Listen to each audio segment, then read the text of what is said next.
first of all, happy Earth Day, everyone. My name is Brian, and I am part of the NCECA Green Task Force. We've got a few other people that are here as well. If you haven't been on any of our Zoom meetings that we had during NCECA or any time before that with the volunteer meetings, what we can essentially do right now is we'll just go and if you're a part of the NCECA Green Task Force on the committee, go ahead and introduce yourself. And to answer your question, Linda, you should have the ability. I have it set for everyone to be able to share screens. So down in the bottom on your controls, you should see a button that says share screen, and then you should be able to click on that. Do you see that, Linda? Yeah. I have it set. I just set up this meeting because I knew a bunch of people would be, or four or five people would be sharing their screen. So I just made it open to everyone rather than specific humans. So why don't you, Chanda, you're unmuted, so why don't you take it away?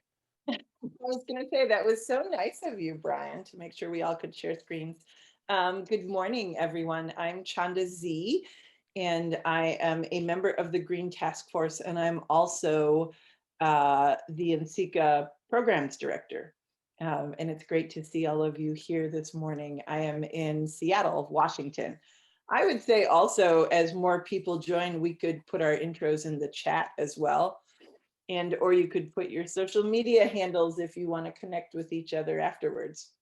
So, and I will pass it along, who do I see? To Robert, who is already put GTF in his name. Thanks, Chanda. Yeah, I'm Robert Harrison. I'm a studio artist. I live in Helena, Montana. And I'm former president of NCECA and, author of Sustainable Ceramics. And I'll pass it over to Derek. Is not quite in his spot. Oh, there he is. Derek. Sorry. Hi, I'm Derek Raybirds. I'm the teaching lab specialist at the University of Florida. And like I said, we're having an install, so I was just taking a moment to help a student. Welcome everybody. And are we talking about focuses? Is that? Oh, just introductions of those of us that are on that are part of the Green Task Force Committee. Okay. Just kind of getting ourselves to 8:05. Well, that's all right. That's the very short and skinny on me. And then Matthew is on as well. Matthew Lim. You can go ahead and introduce. Hi, my name is Matthew Lim. I am a PhD candidate at the University of California, Santa Barbara, and I have been part of the Green Task Force since about January of this year. I don't know if anyone else is on. I think Eliza's on. Good morning, everyone. Apologies, I'm not on my camera. I'm on my phone at work, but it's nice to be here with everyone. I've recently moved back to Montana, so I'm in Great Falls. And I, just came off of the NCECA board. I was the student director, one of the student directors at large for the last 2 years. All right, well, I think that's everyone that's here representing the committee. So we're gonna go ahead and get started. And our first speaker today is Linda Swanson. And Linda, while I'm doing your introduction, if you want to click on share screen and get yourself all set up for your presentation, you can start doing that. Using the metaphor of the city as a garden, infestation on the, Linda, how do you say it? The Lachine Canal in Montreal was a public art event that manifested as the appearance of 1,000 slugs formed out of ceramic materials. As in the garden, their presence recognized the ambiguity of decay and renewal in the life of the city and responded to current urban renewal projects underway in the neighborhood of Griffentown. The production was extremely materially efficient, with the remaining glaze waste regenerating a new work and effective methods for conserving and recycling glaze materials in her studio practice. Take it away, Linda. Thank you so much, Brian, and the entire Green Task Force. Can you hear me all right? fantastically. Great. Yes. I just want to wish everybody a good Earth Day. It's a beautiful day, spring day here in the US in Baton Rouge, where I'm a visiting artist at Louisiana State University, currently on sabbatical from my university in Montreal. So we'll all travel to Montreal together through this presentation virtually. So I wanted to really offer maybe a practical way that I reuse and recycle glazed materials through this presentation. And the way that just thinking about reusing materials can lead to generating new work out of process. Let's see if I can change slides. So I'm going to go over two bodies of work. The first is this public art installation that Brian mentioned in the intro called Infestation. And I thought it was also a good idea to share this work that took place out in public space, which is the type of site where the public might be comfortable seeing work these days. So when I moved to Montreal just over 10 years ago, I got interested in working in the public sphere, from walking through the city back and forth to school, also not having any connections in the city, thinking about public space and how to find sites for my work. I wanted to see also how I might combine ceramics and community participation in order to draw attention to the issues that I was interested in terms of transformation, transmutation, and the way we might imaginatively approach site through material. So this site is the National Parks Canada site at the Lachine Canal. And this was part of a series of works called, urban,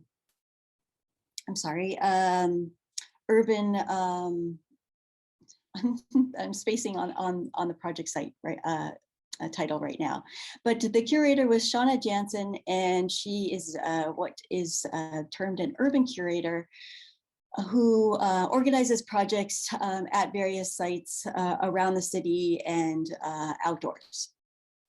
And so this project, Infestation, as Brian mentioned, uses the metaphor of the city as a garden, and involved the appearance of 1,000 slugs that were formed out of ceramic materials and glazed individually, and with crystalline glazes that grew in different patterns, so that each piece appeared like it was a unique individual.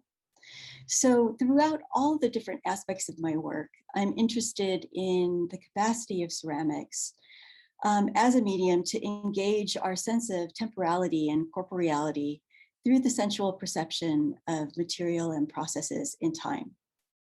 So the idea with this project was to draw our attention down to that historic material at the site. The only remaining historic material were the crumbling foundations of an early industrial building. This is the view from the site, and it was maybe the most imperceptible public art piece ever made. If you were on the walking path, where you can see there's folks walking and biking the multi-purpose path nearby, you really couldn't see the project. You might just catch a glimpse of it in the light as it was reflecting off of one of the off of one of the slugs and off of the glaze. But it was maybe a reward in a way for paying attention to that historic aspect of the site. And also the kind of fiction that I was creating along with the piece, using the slug as a figure to kind of playfully address issues of urban regeneration, of natural regeneration, as the slugs were slithering in from the canal. I was kind of alluding to proto-scientific theories of regeneration that described life emerging out of putrid bodies of water in early Renaissance times, like frogs and salamanders that would be observed kind of appearing out of, to jump to life out of bodies of water. So the work involved the creation of these pieces that I also wanted to add a lot of variation in. So I mixed up about 50 to 100 different glazes and glazed these pieces individually. I was trying to maybe take a figure also like the slug that was loathsome in effect, a kind of aspect of the natural world that we really don't desire, and to maybe kind of redeem it by using it through the project. So this is an area that was quickly changing with the development going on in Montreal of the changing code that allowed for the building of an infinite, it seems, number of condominiums. And my studio was in this area, and many artists were being displaced, let alone many residents. So I invited the public to come out on the first Saturday of the project and install with me at dawn to tap into kind of natural rhythm of the day. And we kind of tacked these down with industrial slime or rubber cement to hold them in place, but that didn't stop the birds, who showed up when most of my volunteers went to get coffee and started to snack on the installation.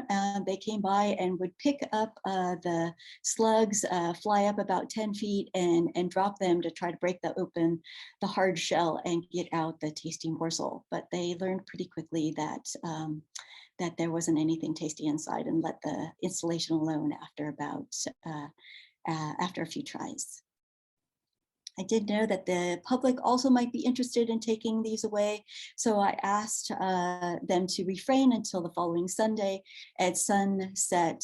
At that time, the public was invited to come and collect the slugs and take them to infest or reinfest the city with the ideas of the project, so that the work itself was perhaps not the pieces themselves were not the entire artwork. It was really the ideas of the project in terms of the way that art might serve as a kind of cultural fertilizer for the city that was embedded in those individual pieces. So this work, like I mentioned, generated a lot of different glazes, a lot of leftovers. There was hardly any material used in the project, less than a box of clay, and just small amounts of many, many glazes. And I right away needed to make a new project. So this is what some of those glazes look like left over. And took those remaining glazes and used small amounts of multiple glazes to create a series called calefactum, which is a made up Latin word that means melted or thawed thing. Spring was happening in Montreal at the time, and the work was being set up in front of a window that viewed onto a thawing pond. So here's a few of these pieces that were very small. And as these pieces were composed, they flowed and moved as the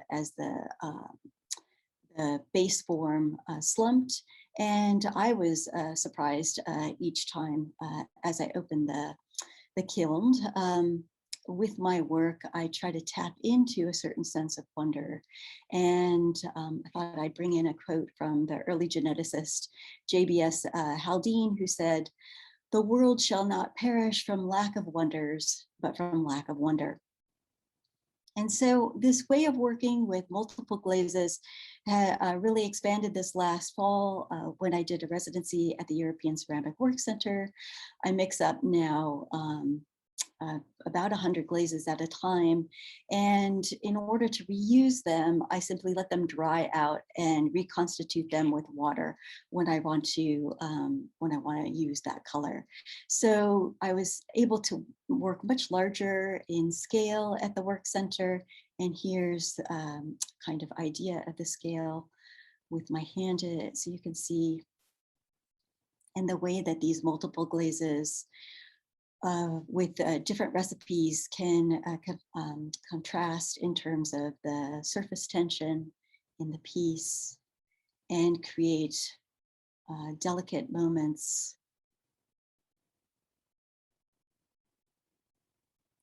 that allude to various aspects of geology and biology. Here's a casual picture of the series. And the way that I was testing those with kind of small units as I mixed up the glazes that then themselves kind of add up to a certain kind of work, or testing multiple glazes with various base glazes at once, and using that to be able to kind of refer back as a palette as I mixed and then created new works. So here again is a sense of the scale. The pieces were fired at an angle so that the glazes themselves would mix and take form. And a few more of the finished works.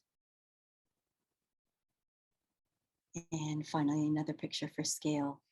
And some contact information, my website and Instagram handle, if you'd like to see other projects that involve these ideas of collaboration with natural forces and elements. Well, thank you so much for your attention this morning. Again, wish everybody a really wonderful Earth Day. Awesome, thank you, Linda. Quick question for you on that. Is the work essentially using these multiple glazes that that kind of just came out of your idea of like, hey, I have all this stuff left over. I need to figure out something to do with it, rather than just mix it all up into one single bucket and have a kind of studio glaze, which is what I like to call them. Right. Yeah, exactly. The idea was actually to kind of maintain some integrity about the individual glazes by keeping them as a kind of pure recipe, but then mixing them in the application, and that then created these interactions that were unforeseen and surprising, and yeah, a little bit different than turning everything into a maybe brown, gray, or black main glaze. And it's really a delightful way of work, maybe kind of akin to painting, to have these glazes that have been generated in waves from previous projects, and that would be really maybe too cumbersome to spend a week just mixing glazes at once in order to lead to a new work. Does anybody else have any other questions? Somebody said in the chat also, if you could add a link. I'm assuming you want a link. Who was that? Katerina to Linda's work. Linda, if you want to just type in your website and your Instagram handle, like you had on the presentation, just type it in the chat. That way everybody has access to that. Great idea. I'll do that. Any other questions?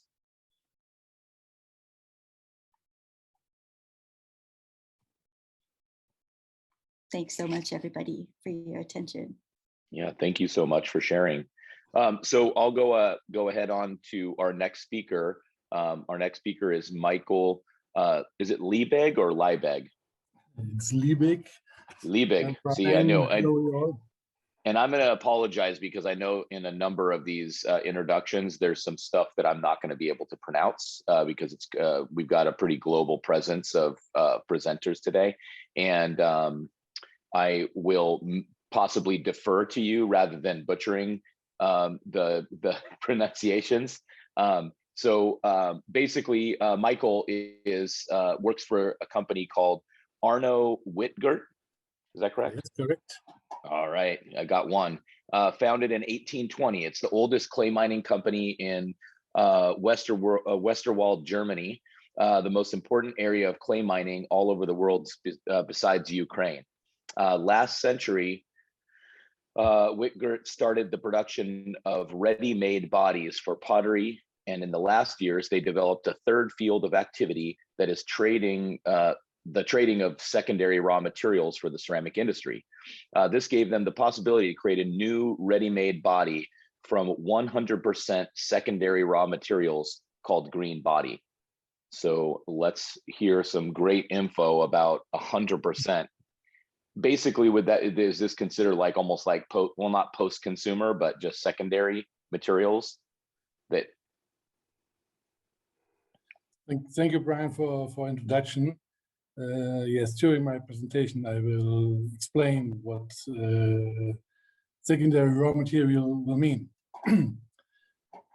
So as Brian told already, my company is located in Westerwald, and I will show you some basic information about this area and the material from Westerwald, and following by the past of our company and the present, which is very important for the Green Task Force. And I will also give you an outlook for the future. Basic information, Westerwald is a very small area, only 30 times 50 kilometers, more or less quite in the middle of Germany, somewhere between Frankfurt and Cologne, and so more or less in the center of Europe, as you can see on this map. And the Westerwald, as Brian already told, is the most important area for clay mining all over the world besides Ukraine. Nowhere else are clays in this quality and quantity are mined all over the world. And actually, there are 13 companies left mining clay in Westerwald in 64 open clay pits. And altogether, it's a production around 4.5 million tons per year. We are one of the smaller one of these companies. Here I show you a map from the smaller part of Westerwald, only 10 times 20 kilometers, more or less. And you see all these white spots here, over there, are all different clay pits. So you can see this is a very narrow field of clay pits in our area. Starting with the past, company Whitgert started as a clay miner in 1820. So last year we had 200 years anniversary. And I'm leading the company now in 8th generation. It's still a family company, and my grandmother was born with the name Whitgert, so it's why the name changed from Whitgert to my name Leibig. Here on the picture, we see Arno Whitgert, who was last Whitgert leading the company until 1969. And this picture was something around the 30s, between the two world wars. And in front, on the left, you can see some underground mining, a very small hole in the earth over here, where one man dropped down to dig the clay under the earth. Another field of underground mining is here in the backside of the picture. But the big field is also an open clay pit that was mined already in the beginning of last century. In the middle of last century, my father started to process our clays to produce ready-made bodies, like most of you are using it today, for potteries, artists, schools, kindergartens, hobby people, and so on. The look of the ready-made bodies in Germany, I think, will not be different to the ones you are using in the US or somewhere else on the earth. And actually, now coming to the present, we built up a third field of activity for our company, which is the trading of secondary raw materials for the ceramic industry. In the past, we were always been asked, how long lasts your clay? Sure, we have a raw material that will not grow in the next few years. Our clays in Westerwald are more or less 30 million years old. So this is a correct question. How long will it last? But this question disappeared in the last years and was replaced by the question, how sustainable are your products? And we have to talk about what does it mean, sustainability. You have to know that in Germany, we had in our part of Germany a government that is responsible for the mining. We had also a green minister for the mining activity some years ago. And the last 5 years, it was liberal minister, but it seems that this year we will get a new green minister for mining again. And so this is also a field from politics that we have to do sustainable mining. And sustainable mining means that we have to use our quarries completely. That means all layers, not only the best one. Usually the best layers are more or less on the bottom of the quarry. And above we have some layers of clay that are not so plastic, not so clean, not so white. But to work sustainable means to use all these layers of clay and to use the full size of the deposit. In the past, we had quarries, and on the borders of the quarries there were some roads, some villages, power lines, train lines, or something like that. And we have to take some distance from these other fields. And we were allowed to go to the village, but the mining closer to the village means more activity, more costs. And so in the past, only the center of the quarry was mined, where it was much easier and cheaper to mine the clay. But sustainability in mining means that you also have to use the full deposit, the full size of the deposit, and also to go to the borders and take the clay from everywhere where we are allowed to. But even more sustainable is to use raw materials that are available anyway. They don't have to be mined just to have it. And that's what we are calling secondary raw materials. A secondary raw material is not automatically recycled. Every recycled material is a secondary raw material, but not every secondary raw material is recycled. So I will show you some examples in the following pictures. Here, for example, we have a coal mine, brown coal, which is mined for making energy by a coal power plant. And on top of the coal, we have some layers of clay. This clay is a byproduct.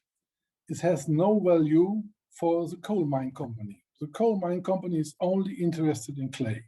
So, only interested in coal. So what do they do with the material above the coal?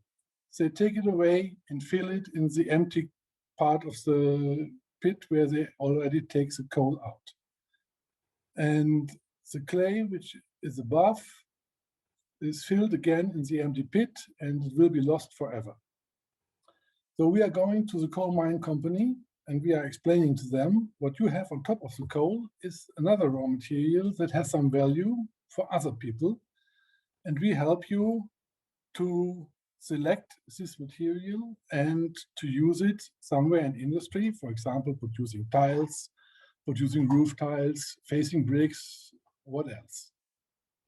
So this is a typical byproduct. The primary material of this quarry is brown coal. And the clay above is a secondary raw material because the quarry is not active to mine the clay, but for mining the coal.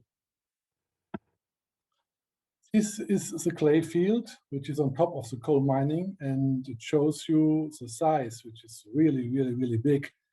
And we have some brown coal mines in Germany that produce much more clay than the 64 clay pits in Westerwald.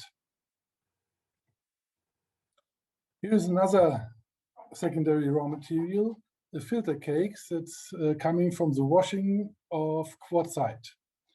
In the background, you see the quartzite mine, and the quartzite is mined for building materials, for concrete or for road construction or something like this.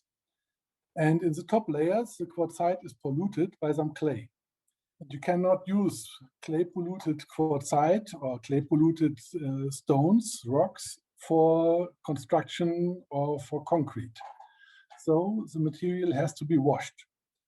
The mining company is mining the quartzite, washing it, fractionize it in different sizes, and the smallest size is bigger 63 microns. And the clay particles that are smaller than 63 microns are passing through the sieve together with the washing water. The company needs back the washing water for the next washing process because water is very rare in this area. So they clean it by a filter press, win back the water for the next washing process, and the filter cakes are coming out, which you see on this truck, the dumper, is a white firing clay filter cake that was deposited in the past and which is now used from us to sell it to producers of tiles and clinkers. The same kind of filter cakes are coming from the washing of sand and gravel. Here on the picture you see the color is not as white as the last one, so this is also red color of after firing, and this can be used, for example, for building bricks and for roof tiles. Another filter cakes is coming from the cleaning of process water. This picture shows a filter cakes box of a company producing sanitary ware. In the production of sanitary ware, you have a high need of processing water to clean the molds, to clean the glazed cabins. And before the company is allowed to let out the water to the canalization, they have to clean the water as good as possible. And this is made by filter presses. So they use the filter press only to clean the water, to give it to the canalization afterwards. And the filter cakes are coming out, made from more or less 85% of casting slip and 15% of glaze. So these filter cakes are firing very, very wide. They are sintering very, very tight because of the glaze content. And it's no problem to use this for 10% in a formulation of floor tiles or 20% in the production of white clinkers. Here is a similar material, but it's not a filter cake, it's a filter mud, also from a sanitary ware production, because this company is not using a filter press, but a vacuum drum filter. And so the material is more or less the same, but the moisture is higher. In the filter press, you can dry down to a moisture between 20 and 25%. With this vacuum drum filter, you can only dry to 33% of moisture. And that's why it is more or less a mud and not a filter cake. Then we have dry scraps from tile production. In every process, in every production, you have some dry scraps, pieces that are broken before firing. And we get these scraps also to use it again. Then we do chamot from scraps of clinkers. These are white clinkers produced to make facing clinkers, facing bricks, with a white color, made from more or less 100% of pure clay and some kaolin inside. But in every production, you have some scraps. So these were thrown away in the past. We are taking these scraps and mill it to make chamot from it. And we do chamot also from other kind of scraps, for example, from ceramic insulators. Insulators are not only made from clay and kaolin. This is a kind of porcelain, a very high value porcelain with very high strength. And the chamot from these insulators is very interesting for producers of refractories because they are very stable against abrasion. Or we have chamot made from scraps of kiln rollers. Kiln rollers are more or less pure mullite, with very high content of aluminum oxide and very refractory. Or here we have a picture that shows some kiln furniture of cordierite. and we can also make chamotte from this for special technical application. The field of secondary raw materials became very important for us and is still growing, and we get some help from the European Union because the European Union government found a lead initiative called Raw Material Resources already in 2004. And this lead initiative says that all mineralic building materials should contain 20% of secondary raw material up to 2020. Mineralic building materials is more than 85% of all application of clay. Building bricks, facing bricks, pavers, clinkers, roof tiles, wall tiles, floor tiles, sanitary ware, and stove tiles. And this lead initiative means you should use 20% of secondary raw material, but it's not a must. So not everybody is following it. But lead initiative does also mean that every nation of the European Union has to transform it into a legal law. So from the should will become a must, but not in 2020, which is already in the past, but maybe in 24, 28, 32, nobody knows. Different from nation to nation of the European Union. And this became our business in the last few years, and now we became more and more requests from potters, artists, hobby people, schools, kindergartens, asking us how sustainable is your clay, which we are not producing for the ceramic industry, but for the artistic part of business. This question for sure was bothered by the action Fridays for Future and by the activity of Greta Thunberg. This became a lot of media, a lot of, you can see a lot of her inside all kind of media. It was in the last year covered by COVID, but nevertheless, it's still active and the people are asking for that. And that creates the idea at our company to develop a ready-made body for pottery that is made completely from 100% of secondary raw material. Nobody has done something like that before, and that we were selling a lot of these secondary raw material to the industry, and so it was an easy way for us and a short decision to create also a potter body from these kind of raw materials, but not by 20% like it should be in the building materials, but by 100%. And the result we made is called green body. But to make it from 100% secondary raw material was the main topic, but we were also thinking about what can we do else to optimize the ecology of this product. Green body is a wide-firing stoneware body, which is absolutely comparable with our traditional stoneware bodies made from Westerwald clay, but only from secondary raw materials. And for sure, we have some differences from batch to batch as well in our own clays from Westerwald, but also in the secondary raw material.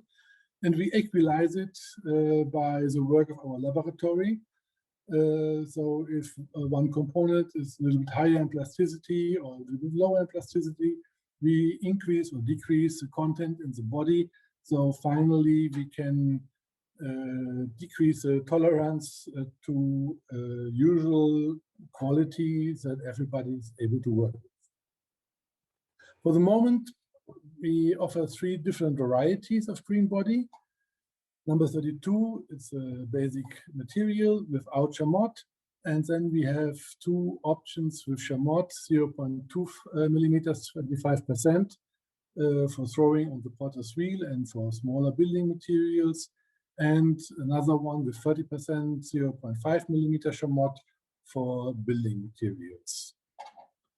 And as I already introduced, what else can we optimize? Can we do to optimize the ecology of green body? And where the first topic was to work with an energy-saving kind of preparation.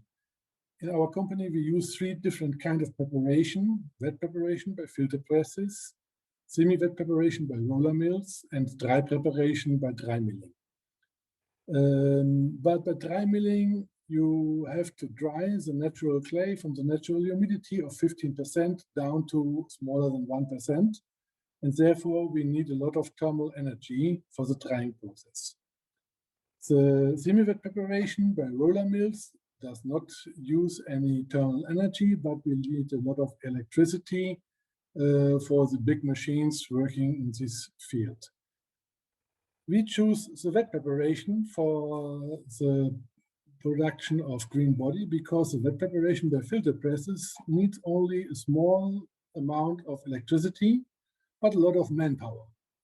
Okay, manpower is not the cheapest way, but the most ecological. And by the way, it's also the best quality to do to a clay, to a potter's clay, because it's the only possibility to take out any impurities instead of milling and let them inside the material. Here we see the filter press on the left and the filter cake coming out on the right. What else can we do? We are using electric power from our own photovoltaic power plant. We installed our first photovoltaic power plant 3 years ago with a capacity of 100 kilowatt peak. And this was a quite good decision because it does a good work. And we have the green power from our own production, renewable. And not only renewable, we also don't need any power lines, for example, from the sea to our plant to transport the energy from wind power from the offshore production to center of Europe to our plant where we produce the clay. Here you see the same picture like behind me with our power plant on the rooftop of our production. Then we are using processing water from surface water and no drinking water. We have also the water in a circle, which is coming from the filter press, winning back and taking it for the next solving of clay. But for sure, we always need some more water than we get back from the filter press. And this difference we feed by surface water. And we found a way to use less plastic for the packaging of our ready-made body because producers of plastics found a new technology to reduce the thickness for 50%, but to keep the strength of the plastic foil in the same way. So we can reduce the plastic need in our company for 50%. Started by green body because it was very successful. We changed all production to this way, and now all our products are packed in this new foil. But we have to also to say that green body is not 100% ecological. We still need the plastic foil for the packaging. There is no way out. We tried already some bio foils from biological material, but these are start to rot immediately when we are packing the moist clay inside. So this does not work yet. So we have no other ways than pack it in plastic. For sure, you can wrap it in some textile and keep it moist, but this is not workable by the way from our production to some traders, to the potters, to the schools, storing for many, many months. So actually we have no alternative to the plastic foil. If the sun is not shining, we use conventional electric energy. In winter time or when it's cloudy, if it's cloudy, our photovoltaic does not work and we have to produce anyway. So in this case, we come back to conventional electric energy. And finally, the CO2 footprint of green body is even higher than of our standard products because the standard products we use clay, which is mined more or less behind our house or in the neighborhood. And the secondary raw materials are come along somewhere in Germany or even abroad, and we have to bring it from there to our company. And the highest CO2 emission is caused by the transport and not by the production or by the mining inside our company. So the result, what we have, we call it ecological optimized. It's not 100% ecological, but as ecological as possible at this moment. And what brings the future? We will develop our photovoltaic from actually 100 to 400 kilowatt peak. And this gives us the possibility to produce our full electricity on our own as long as sun is shining. We are still looking for alternative packaging. Maybe in future we can find some biological foils that we can use for the packaging. And if we succeed with Green Body, we'll also offer this material in other colors or other contents, other sizes, chamot. So there's no problem to make the same body with coarse chamot up to 2 millimeters or 5 millimeters for sculpturing, or to color it with some chrome material, which is also coming from secondary raw materials, to make it gray, or to produce another completely other body with other raw materials with red firing color or yellow firing color. So there's a big range possible what we can do in future. That's what I can tell about our new product, Green Body, and thank you very much for your attention. Wow, thank you, Michael. That one of the things that I really took out of this as well is how transparent you're being about as industry. I don't think we always get that through industry, and it's very enlightening to hear your take on how you guys are, creating this green body, but then also at the same time saying that it actually has a higher carbon footprint. So it's really kind of enlightening to hear that transparency. So thank you so much. If anybody has any questions, we have a bit of time coming in to our next presentation. What were you going to say, Michael?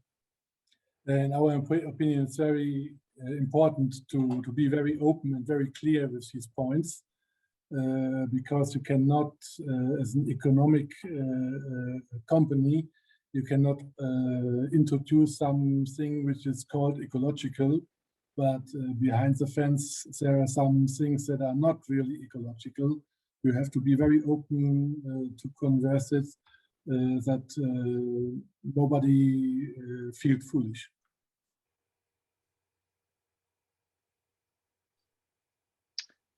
If anyone has a question, feel free to unmute yourself and ask away. I've seen a few things in the chat here. I very politely raised my digital hand, but I suppose I'll unmute myself. Oh, I see it now. There we go. Yeah. No worries. Good job. Thanks for that, Michael. That was really, really great. I have what might not be a very useful question. Maybe it's been offered to you before, but I wonder about the plastic packaging. Have you considered a deposit kind of method where people who consume a lot of your ecological product can send these packages back for reuse, especially if they're local? Yes, we had the idea to work with something like Tupperware, but this would work very easily, very perfect. But you need an incredible big storage for the packaging. You have to imagine that our total production is around 1,000 tons of ready-made body per month.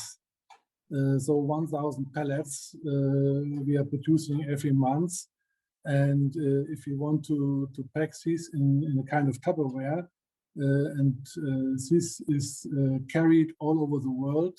We are supplying our products more or less all over the world. The biggest part stays in Germany, 50%, but we have an export rate of 50%, and this is growing very strong.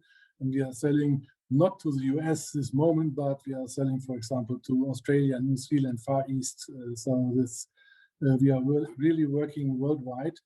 And to bring back the packaging from these places back to Germany, I don't think that's really ecological. So we have two problems. One is the incredible high place of storage for the packaging material. And the second one is that the transport of the empty package will not be really economic. We do this for sure. already, we do this already with the casting slip. We are also producing casting slip ready-made, liquid in buckets of 10 kilograms. And these buckets we take back already since 30 years. So that's not a new thing for us. But the amount of liquid clay is very small in difference to the plastic clay. And for the plastic clay, we did not find the real solution yet. Besides, if we get back this packaging, we have to clean it. So you need some washing system for that. That's also not really economic. It's not so easy. Actually, we are using, for the plastic foil, we are using polyethylene. This is for sure a plastic made from oil, but it's the cleanest plastic you can get. If it comes to be fired in some waste treatment, then it becomes completely water, steam, and CO2. So there is no fluorum or chlorum or something like this inside, and you get no dioxins or anything else by the firing process. So actually, polyethylene packaging is the most ecological we have. But we are looking for alternatives still. Yeah, the carbon footprint thing really sneaks up on you. That's part of the reason I focus on that. Michael, and you might have mentioned something about this earlier, but have you looked into plant-based plastics that break down under certain warmer composting conditions? Yes, we tried those foils. But these are starting to rot already when we pack in the moist clay. So the clay starts to harden after a few weeks. And if some reseller has the material on stock, this biomaterial will rot and you have not a foil anymore. Thank you. You're welcome. In terms of the plastic, still staying on the kind of same subject, I'm just wondering whether, and I don't even know, maybe it's not a viable alternative. I know a lot of places have started making, plastic bags out of alternative materials, but they don't seem to be quite as robust, and they're biodegradable, but they're maybe not strong enough. I get pet waste bags, for example, that are, biodegradable. I don't know if they're made out of vegetable, material or something of that nature, but is something like putting clay not viable in those types of packages? Yes, that's another problem. We are packaging 10 kilograms in a bag, so and you have to carry it. So we need a certain strength in our bags, and that's why we cannot make the plastic as thin as possible. We need a certain strength for it.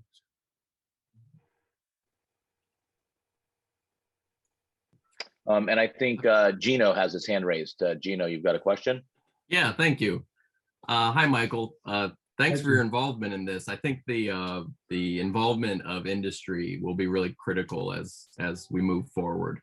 And I had a couple questions for you. One was, I was curious how your company avoided the vertical integration that has happened a lot in the US mining industry.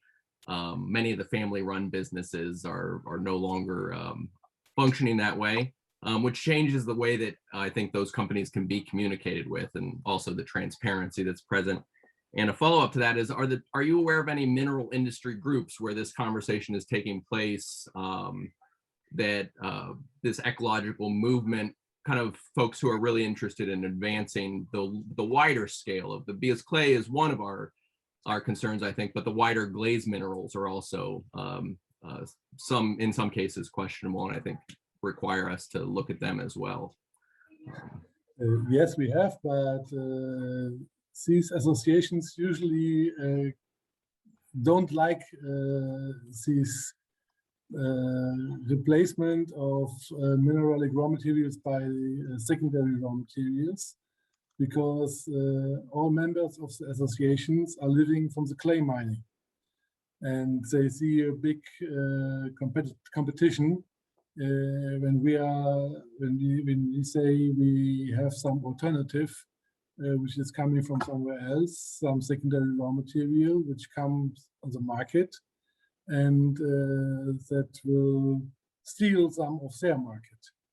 So we are engaged in Germany in a German clay mining association, where all German clay miners are members, and also the producers of kaolin and the producers of quartz and feldspar, so more or less all ceramic raw materials. And this German association itself is also a member of the European association. But these associations don't like this activity with us. They see more or less an enemy in us.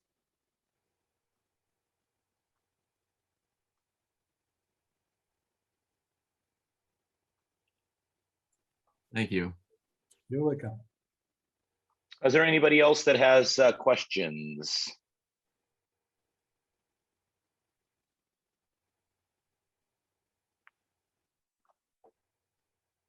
All right, and I'm happy to see that Valeria, am I saying that right? Yes, of course. Got onto the call. Sorry about the link issues. She's going to be our next speaker. So thanks again, Michael, for presenting that. It's very nice to see a different presentation focused on industry, which I feel like we don't get a lot of within the art side of ceramics, the fine art side of ceramics. So that was very, very informative, and it's amazing what your company is doing. So thank you. Thank you very much for your attention. So our next speaker is Valeria Ustarez Rodriguez. And I'm going to apologize, Valeria, you weren't on here earlier. I know there's some things that I may have questions on how to pronounce, so I may be pointing myself towards you to help rather than me saying it incorrectly. But she is here to give a presentation on Reprint Ceramics, which is a series of 3D printed lamps, parametrically designed, made from recycled ceramics. It combines the 3D clay printing technique by Cordray Studio in Spain. Did I say that correctly? Yes, of course. All right. With the methodology for upcycling discarded household ceramics by Fabriek Publiek in the Netherlands, by using post-industrial and post-consumer ceramic waste as a resource for making new high-quality products. The project shows that the use of waste can reduce supply chain costs, decrease the use, improve the ecological footprint. The tactility, the look and feel is organic structure. It all fits together. The lamps are a showcase of both material and technique. Thank you for joining us, Valeria. Thank you, Brian. I can share my screen now? Yes, yes, you can. Okay. A moment, please.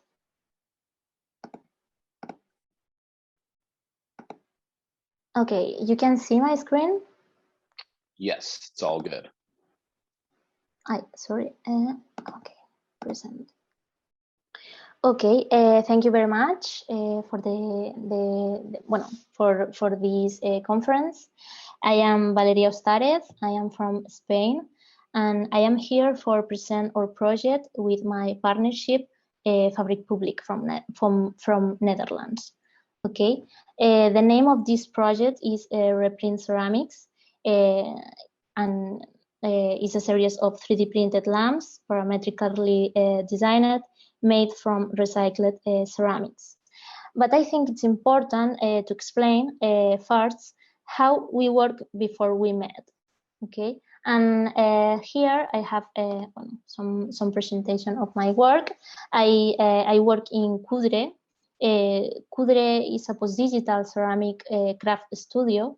It's post-digital because we use our own handmade 3D printers for extrude different ceramic paste formulation.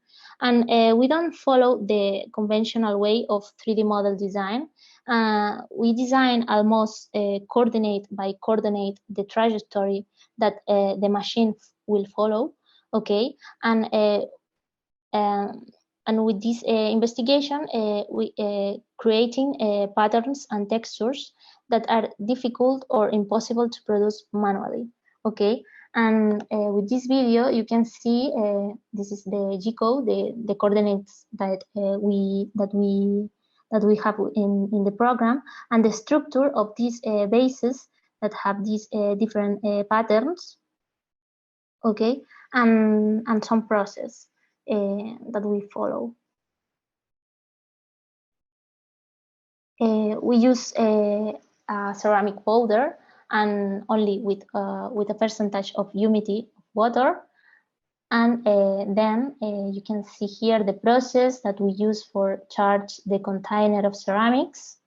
Okay, and then how we print with these machines that are delta machines that we modify to print with these ceramics.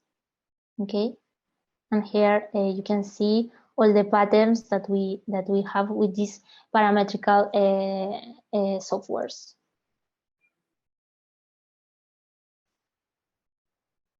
And I think, well, it's interesting how looks all the different patterns that are always unique. These pieces are unique, and how is difficult to make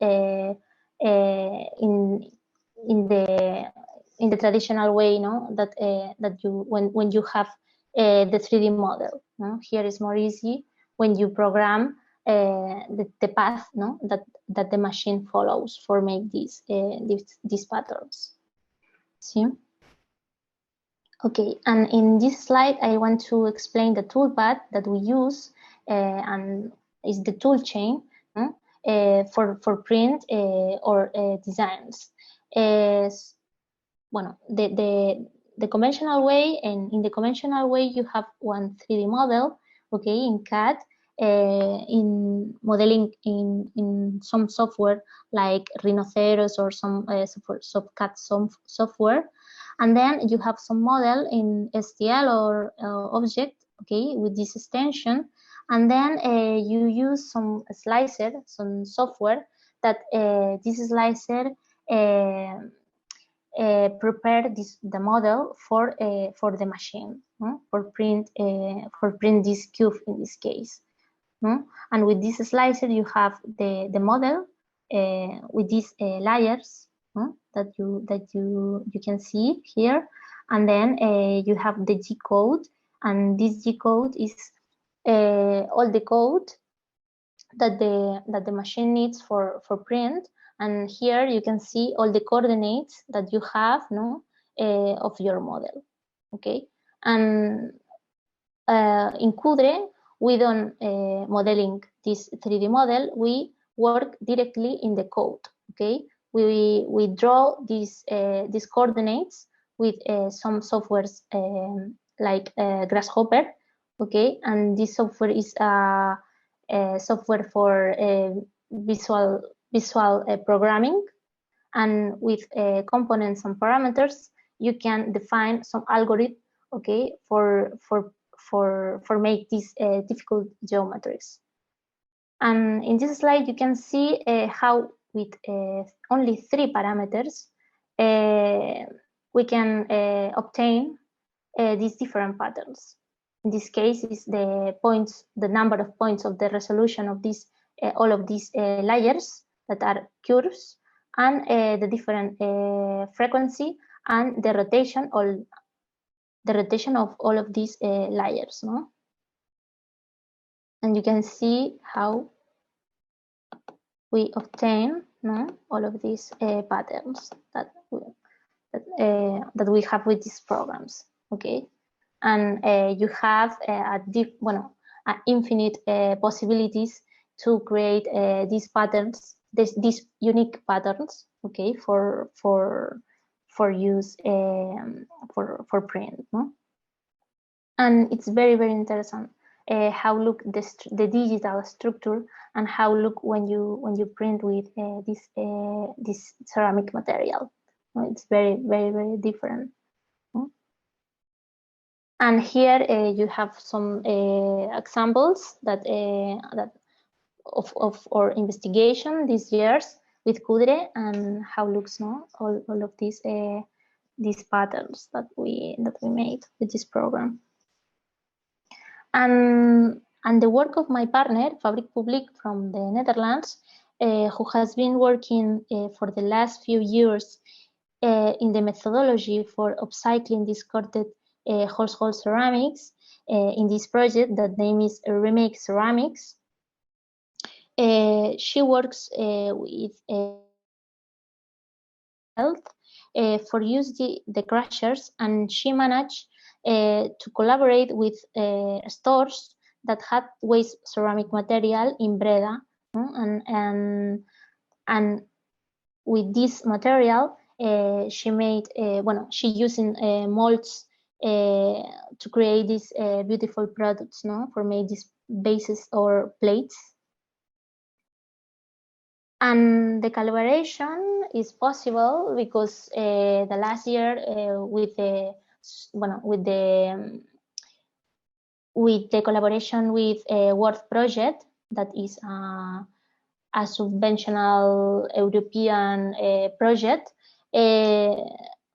we made this idea, the idea behind Reprint Ceramics, and is to develop more circular options for the 3D clay printing industry, and show that take, make, and discard is no longer an option. Okay, and create and this project, the objective is create an intersection between the knowledge with the two parts, the two partners, using the technology and the recycling of ceramic materials. Yes, and here we can see the recipe that we use.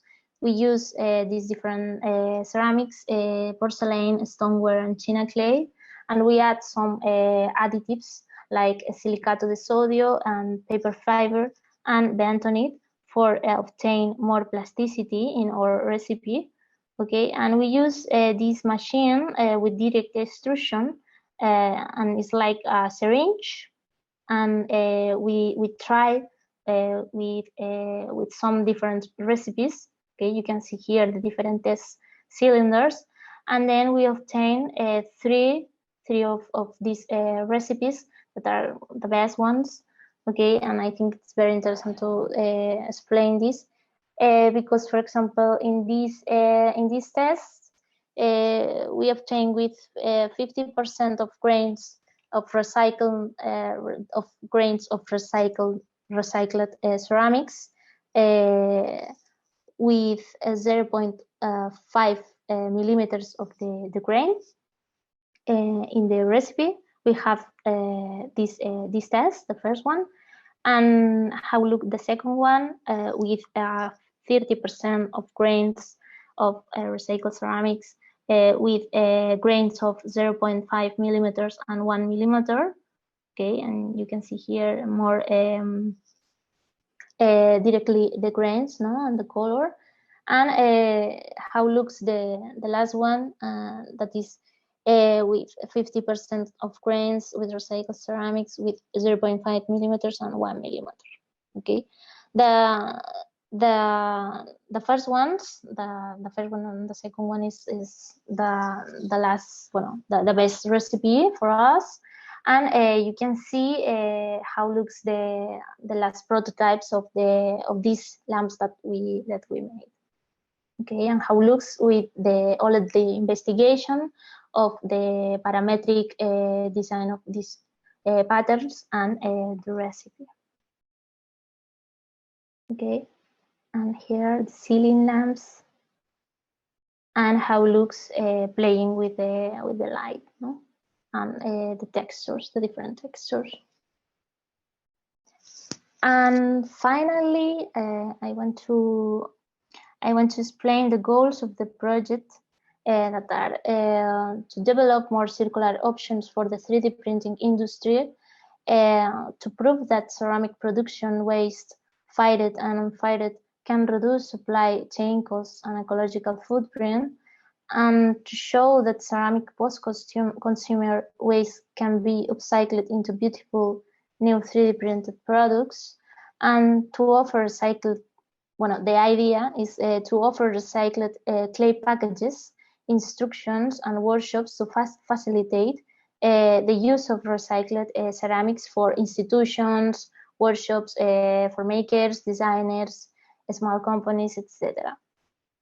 And for us, it's very important to sharing or research with others, no? Like following the open source idea too. And you can visit our reprintceramics.com and see the project and see the recipe, and you can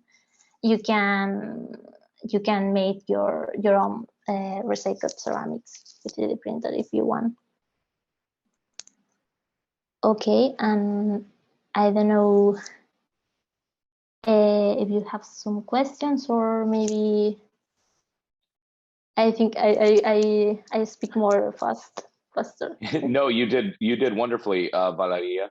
If you could unshare your screen so we could see everybody. Yes, check the chat here real quick.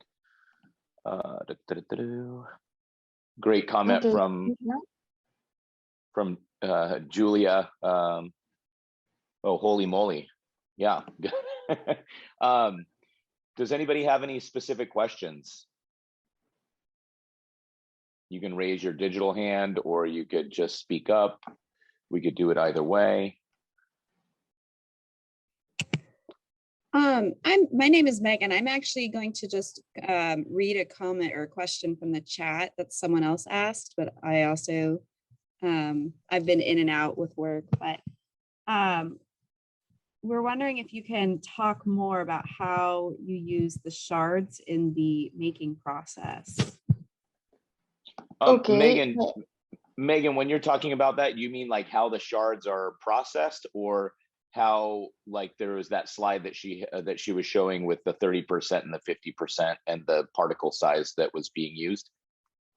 Which portion of it? I think more the process, and then like that slide is super helpful with that math. I'm not a math person, but yeah, more along the lines of the process. Okay. But Julia Galloway was the one who asked that in the chat. So if she has something she wants more specifics on, she can ask that. Okay, I think more about the recipe, for example, for the recipe that we use. Hi, I'm Julia. I asked the question.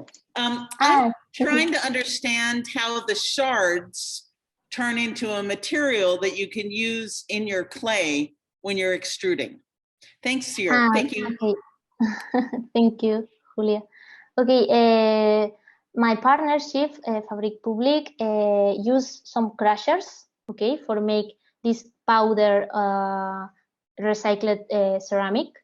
And then I use this powder with these diameters like 0.5 millimeters or 1 millimeter maximum, okay? And then I use some percentage with the charge, with the ceramics, with the water, and with some additives that I show you, that are silicato de sodio, fiber paper, and bentonite. Okay, and all of these recipes are open source. I can share you the presentation, and you can see in some slides. I don't know if I can share my screen because it's late, but the idea is that we can share all of this investigation, and you can prepare this in your workshops. Julia, does that answer your question?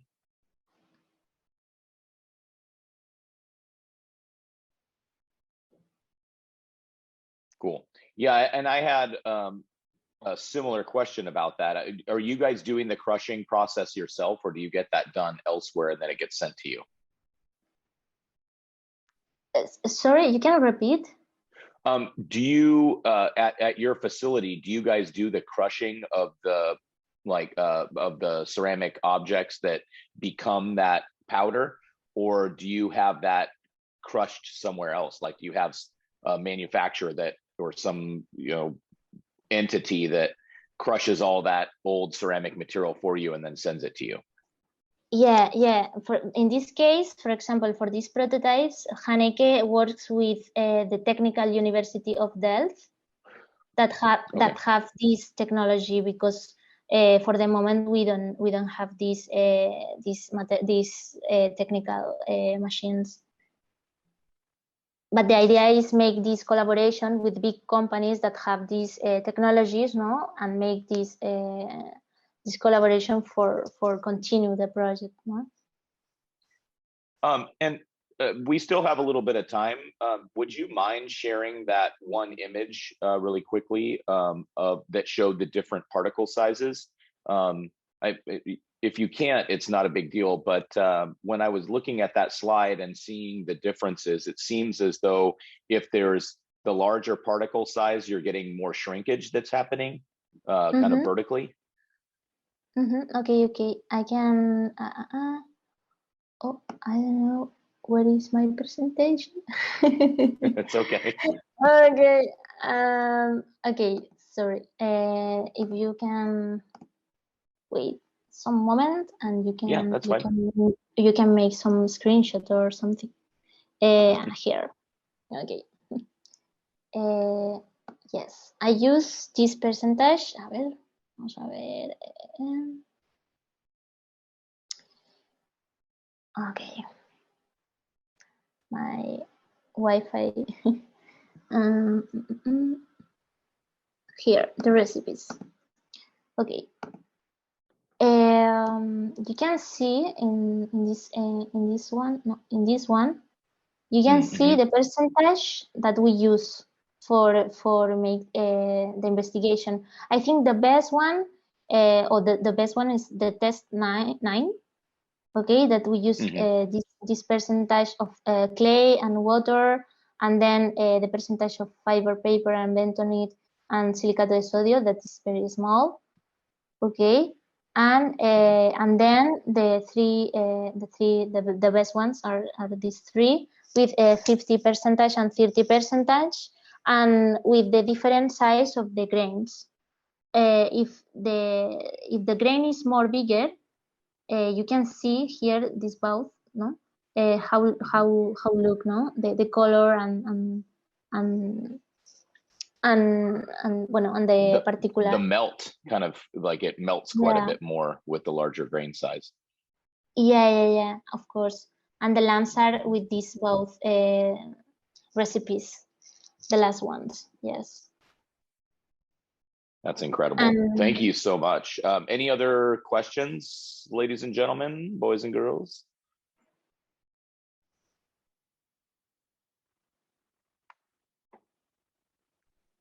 All right. Well, thank you so much, Valeria, for sharing this project with us. And if you wouldn't mind putting into the chat your the website to go to for that for the sharing, open source sharing, so that if anybody on here is interested in going there, they can easily access it. Okay, of course. Perfect. Thank you. You're welcome, right. Brian. So our next presenter is Keeley Hafner. And Keeley, if you want to start sharing your screen, you can get that all set up while I go through your introduction. And I'm going to need your help at the very end with some pronunciations. So just to prep you. So Keeley Hafner is a Saskatchewanian Canadian artist based in the Netherlands, whose artwork deals with garbage as a material and as a philosophical construct. Hafner's work has been exhibited internationally in the US, Canada, and Europe at venues including MoCA, Toronto, Sharing Stiftung, Stiftung in Berlin, and the Art Institute of Chicago. She received her BFA in 2011 from Mount Allison University and her MFA in 2016 from the School of the Art Institute of Chicago in Fiber and Material Studies. She's a current recipient of the Canada Council for the Arts Research and Creation Grant and you're gonna have to help me with this one. Kunstenaar, Hague artist. There we go. See, I knew I couldn't do that one at all. So I needed don't your try. help. Thank you so much. Of course. Thanks so Thank much you, for Leibig. being with us here today. My pleasure. And thank you for the introduction. And thanks to everybody for their presentations. It's all been really enlightening and great. And also I have to preface this by saying, I'm kind of the weird mad scientist version of like an amalgam of almost everything that has been talked about before. So we'll get into that in a second, but I'm going to turn off my video actually, because I'm going to be staring at a phone. Okay. So yes, thanks again, Brian, and happy Earth Day, everybody. Today I'm going to be sharing with you a project that I did at the European Ceramic Works Center called Carbon Copies. I was actually there at the same time as Linda, so it's a real pleasure to hear her presentation today and see that work again. So these sculptures, one of which is pictured here, are part of a larger series called Sculptures from Other Sculptors' Sculptures, which is what it sounds like. I'm actually not a medium specific artist. I'm more of a miniature recycling plant. So when I work with ceramics, the few times I've had the opportunity, I do recycling there as well. So you'll see that come into play. Ooh, there we go. So my process often begins with the acquisition of a waste material. The unwanted sculpture that I received for this project came from an artist named Frances Whitehead, who is based in Chicago. She glazed these 2 European toilet sculpture prototypes on the left here while she was at the European Ceramic Works Center nearly 20 years ago. And the European Ceramic Works Center is also called EKVC, so I'm going to refer to it as that from here on out. Once back in the United States, Frances made functional North American versions of these toilets for collectors, but the EKVC toilets couldn't be installed in North America. Frances is also an environmentally driven artist, so and she was researching the New Amsterdam peel for this project, which is also known as the nap, and you can see that here on the photo on the right. The nap is an historic form of water measure that can be found on a stone in the Korte Prinsengracht canal in Amsterdam. And there are several of these types of markers worldwide, but new methods of water measure have rendered them functionally obsolete. So after her residency at EKVC, these toilets traveled from the Netherlands to Chicago. Many years later, I mentored under Frances while doing my master's degree in 2016. Knowing that my work often used things like unwanted toilets and sculpture, she offered me these pieces while I was working in her studio, though at the time I had no idea what I would do with them. After grad school, I moved from Chicago back to my home city in Saskatchewan in Canada. And then over a year later, I serendipitously moved to the Netherlands when my husband was offered a job here as an environmental toxicologist. So these maps show that absurd journey that these toilets went in order to arrive at nearly the exact same spot, almost half the Earth's circumference. So obviously it's really absurd to think about recycling waste ceramic that has such a huge carbon footprint as an environmental process. And this contradiction formed the basis of the work that I chose to make at EKVC. I began to think about the carbon content of human breath and how I might be able to visualize that volume for a viewer in the form of a vessel. In a 24-hour period, a human exhales a bathtub's worth of carbon. I thought about breathing into these vessels and containing my own breath as a sort of symbolic CO2 offset. Like with all the sculptures in this series, I merged the concerns of the previous artist's work, which were things like concentric forms, measuring, and mirror glazes, with my own aesthetics, which involves an obsession with a pattern called tumbling blocks, which I see as a metaphor for the limits of human thought. My process is often very slow and involves a great deal of thinking and drawing. So here I am discovering the appropriate hardware for the project. I had to make it so that I could breathe comfortably for the appropriate length of time into the object, which was 10 minutes for the smallest spheres and 1 hour for the largest. I had dreams of making a 24-hour vessel, but I didn't have the appropriate resources and time for that. Next, I'll talk about the process of making these vessels, but first I just wanted to show a few images of them in their completed form installed at EarthDay. It's a really beautiful space, which used to be an old leather tanning factory. The site had to be remediated after many years of contamination, but now it's this beautiful industrial aesthetic that looks really wonderful, especially for documentation. And the light is really gorgeous. I made 17 sculptures in total, 14 of which are installed on these fabrication tables. So let's talk about how these sculptures were made. In 2016, as I said, I had no idea what to do with them. So my first instinct was to begin breaking them down into smaller pieces. I did a few experiments with shaping them using cold work, lapidary equipment for jewelry making, but it wasn't right. This was all before my move to the Netherlands.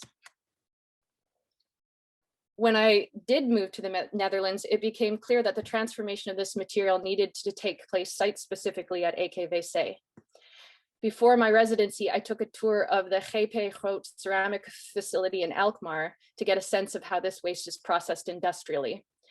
They use large-scale diesel-fueled rock crushers called pound breakers in Dutch, which can go on site to process construction waste and then take it directly to buyers.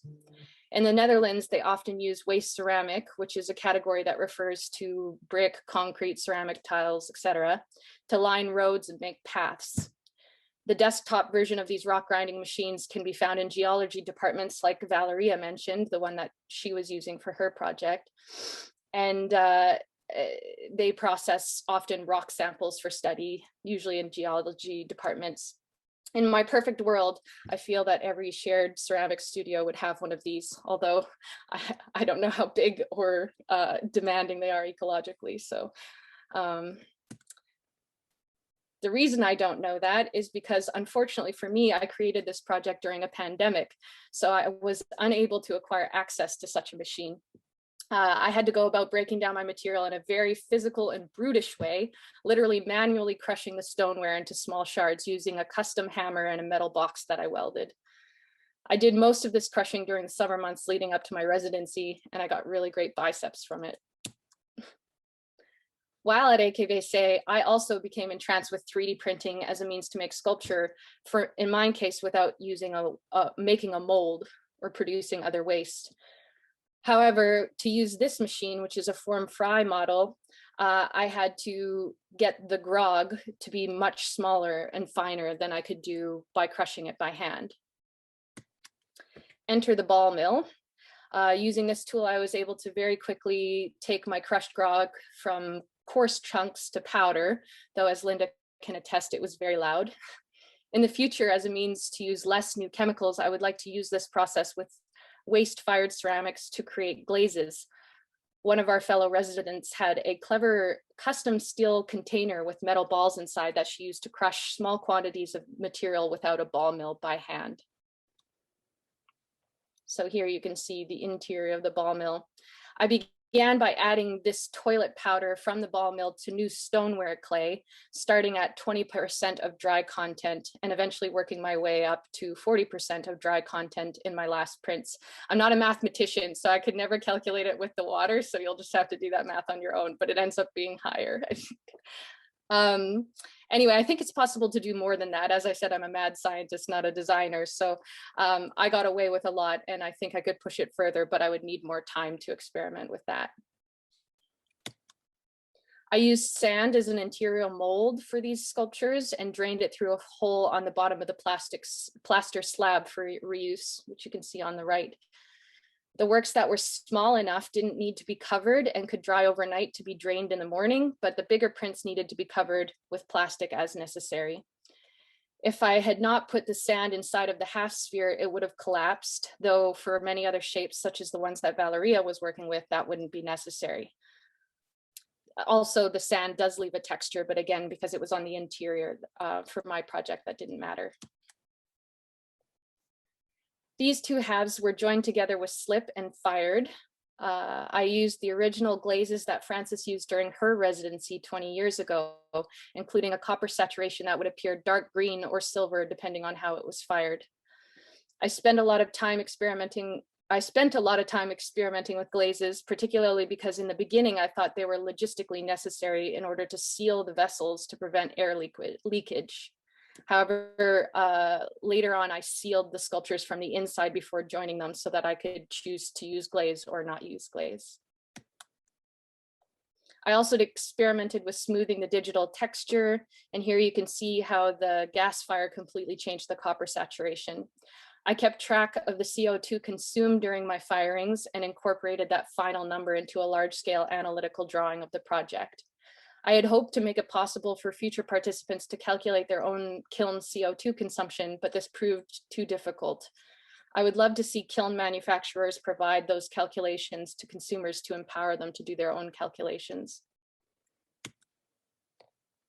So at first I was trying to color my clay to try and achieve the standardized colors of a CO2 bottle, which are green, gray, and gray, but later that became unnecessary. This is because rather than continuing to use new stoneware, I wanted to use the waste clay from other artists at the residency. Serendipitously, a designer named Heiko Balster had waste slip that he no longer wanted, which happened to be a beautiful CO2 gray. The only trouble was that it was slip. I do not recommend 3D printing with a material like this since it has a catalyst that keeps it from drying and it makes it incredibly difficult to work with. I did manage to get some successful prints in the end, however, and of course anything that, quote, didn't work went back into the clay bucket for another try. The toilet actually helped a great deal to stabilize the clay body. The biggest one of these slip prints didn't fire well and had a lot of cracks.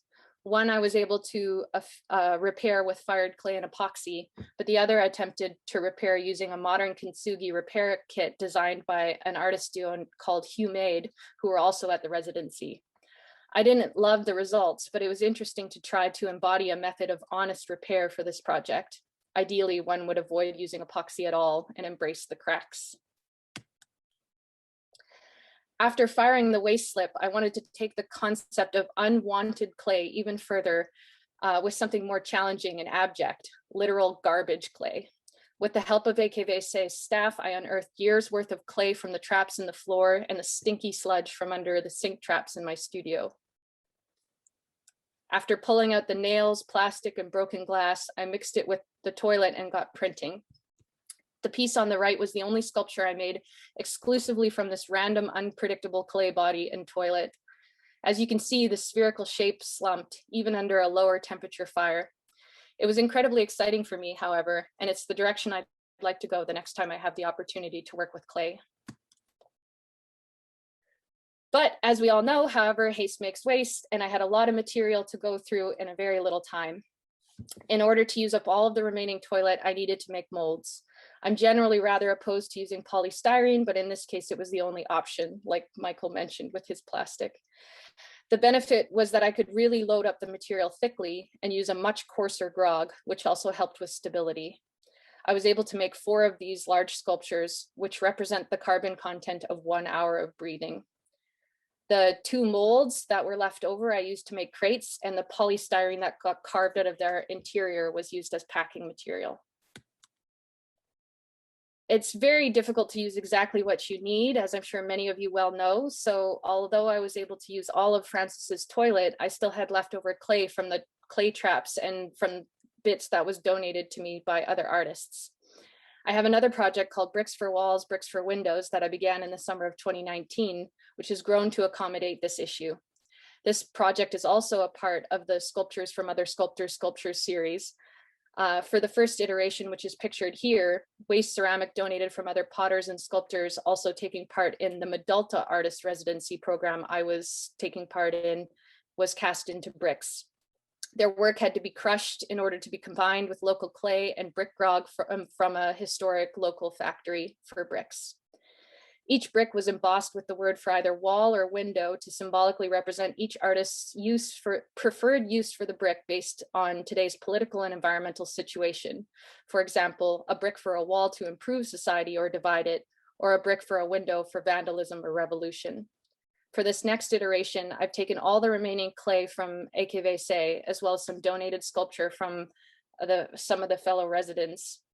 I'll crush their sculpture and cast it into clay bricks using the artist's choice of either the word raam or muur, the Dutch words for wall and window.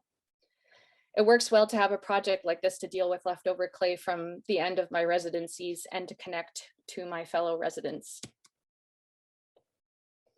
Once completed, the carbon copy sculptures must be performed.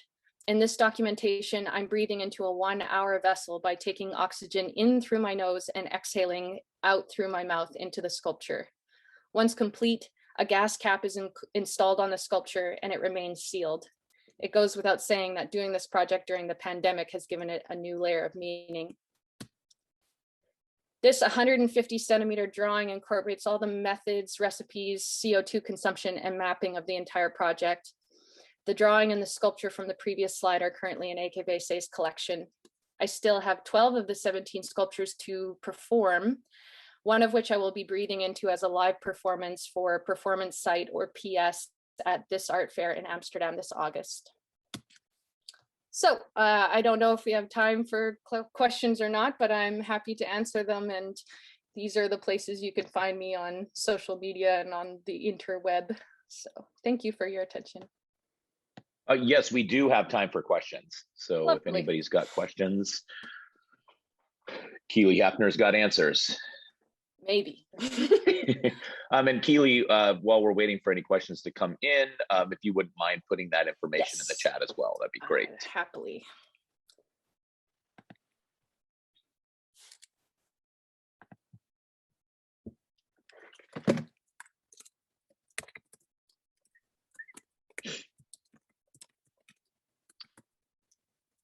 I do have a question, Keeley, and that's about your the use of the sand that you're putting in the inside of the vessels as they're being printed. Is that just to keep it so that you don't have to have like dry time essentially in between layers as it's coming inwards and closing off the top of the dome? Yeah, so this is, as I maybe didn't mention, my first time working with 3D printing in ceramics. I work a lot with 3D printing. I make my own waste filament from waste plastic. I do all sorts of weird things, but this was the first time with clay. So there could be better means to this. And certainly whenever I post to social media, there's a million opinions that come through the woodworks. But part of what happens is, of course, because it's layer by layer, there's a lifting that occurs, especially the more grog you put into the mix, because that of course makes it a little bit drier, a little bit coarser. So you have to kind of keep it evenly wet for the whole process. And if you're doing something cylindrical, like Valeria's work, then it supports itself. So actually the dryness probably wouldn't be an issue. But because this actually has a full 90-degree angle when it gets to the top, it's perpendicular, the weight of that clay, unless it was completely dry, like bisque dry, then it would collapse on its own weight. And that's only because I was making spheres. So this was just the best method for specifically what I was doing. And I will add also that I found it really cool to see Valeria's model making process. I'm familiar with Grasshopper, although I don't use it myself. It's much more like, you know, nerdy, know the code and generate and have these really exciting spontaneous results. I think she might be interested to know that my process was so labored by comparison, because the sphere that I was obsessed with, I needed to make this like basically 2D tessellation come out in 3D in a spherical form, which is physically impossible. If you know how a buckyball works, there has to be little pentagons that either get smaller in order to allow that joining, or they have to be enormous like a soccer ball. And even then there's like some pentagrams in with the hexagrams. So long story short, I hand built that model, like literally facet by facet. It's like a handmade digital object where I had a sort of basic construction that might work, and I had to like make decisions. So that's why there's kind of strange seams here and there. And like, it's a little bit more, it's a digital handmade object. That's how I would describe it. I don't think I've heard it referred to as a buckyball before, but I'm assuming that that's in some sort of way reference towards Buckminster Fuller and the geodesic dome. That's the one. Yeah, yeah, Okay. the old buckyball. I like that name. I used to teach it in my 3D design classes, and I don't even know how I did it, but I found a shirt that had a picture of Buckminster Fuller on the front of it with the geodesic dome. So I would wear that for lecture day. So nice. Like you, a lot of us are a little bit nerdy out there. Yeah, I'm at home with the nerds. I don't know what you're talking about, Brian. I spotted you from afar. I see what's behind you.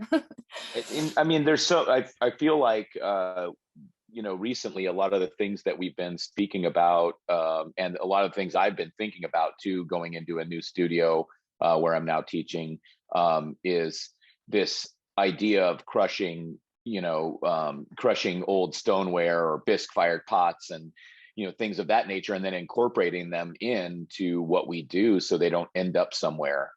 I've done things in the past at other schools, but I'm still working at this new school to figure stuff out where that stuff can be sent off for recycling at a concrete plant used for non-structural concrete as aggregate.